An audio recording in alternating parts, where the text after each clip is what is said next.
Sean Vargo with the leader. We'll use the third place as an example. You're in third place with 10 laps to go on Sunday.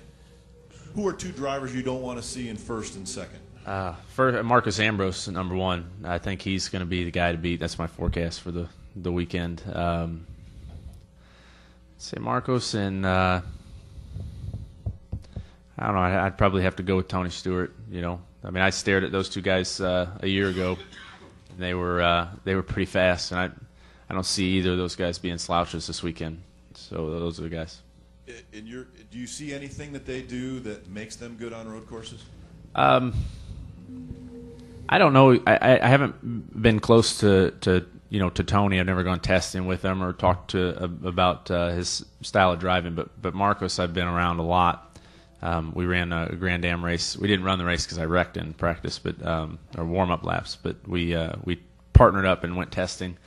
And man, he's just an unbelievable road racer. I mean, he can brake later and go faster through the corner and get on the gas sooner than anybody I've ever gone with. And he's just really good.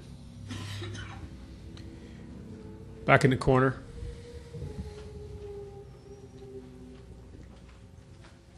Chuck Howard, NASCAR Media Group. Carl, two quick questions for you. Number one, obviously a victory here would be great, put a bigger smile on Jack, but what would a win for Jack at Michigan do? Because you guys have always done well there. And secondly, if you could compare Sonoma, Watkins Glen to Montreal, where you go in several weeks.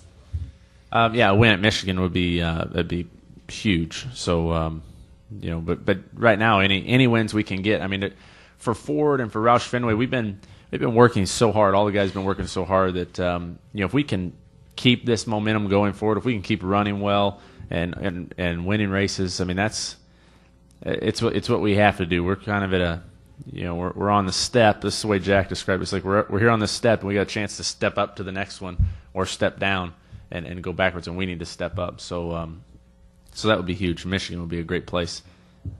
This place, and so Sonoma is its own thing. I mean, it's hilly and it's slippery and it's slower, so it's more of a finesse racetrack. This track is kind of as a combination. There's some slower sections, like the last two corners onto the front straightaway that are kind of, it's kind of finesse. You can spin the tires and stuff. But then there's this huge high-speed S's, and the braking zones are really hard into the bus stop and down that back straightaway. And then there's Montreal, which is, I mean, full on, go all the way through the gears, come all the way to a stop, turn right, left, go through all the gears, come to a stop, turn right, left. It's a totally different, it's a real stop and go racetrack. So I'd say that they're on a scale. Their Sonoma is real swoopy and smooth and finesse. Watkins Glen's in the middle, and then Montreal is real aggressive. So it's fun. We get to go to all of them, and they're all different. Okay, back row. Go ahead. Hi, Carl. Andy from the Elmira ABC affiliate. First of all, just talk about, from a historical context, what Watkins Glen means on the circuit, and what do it mean for you to get a W here this weekend? As a kid growing up, when I watched the races on TV, I always thought this was a pretty neat one to watch. The one I remember was Rusty Wallace on his birthday running second. He's off in the dirt, sliding all over the place, doing everything he could to get the win, and then for me personally, coming here the first time, it was such a challenging racetrack. We had I think it was a 2-day test. It was a nationwide test and a cup test, one after the other. I wrecked my nationwide car right off the bat, and Brad Parrott was my crew chief, and he said, "Well, that's it." He said, "If you wreck that early, you're probably going to wreck the second one. We can't afford it, so you just sit and watch for the rest of the day." So I watched guys test all day. The next morning, I went out in the cup car, first lap, backed it into the fence, and I thought, man, this is not the way to start a relationship with a racetrack. But from that to be able to run so well here the last couple times, that I feel like it's been a track that I've worked very hard at, and I really enjoy it. It's something I really look forward to. Let's go here with Steve Richards. Might be the last one. Go ahead. With PRN. Carl, did you ever do anything crazy growing up in Missouri that kind of helped you road course racing? It was not legal, but we used to go down. There's some really neat little gravel roads around where I grew up, and I had a little Ford Ranger that was perfect when they put fresh gravel down. It was like the perfect road racing car.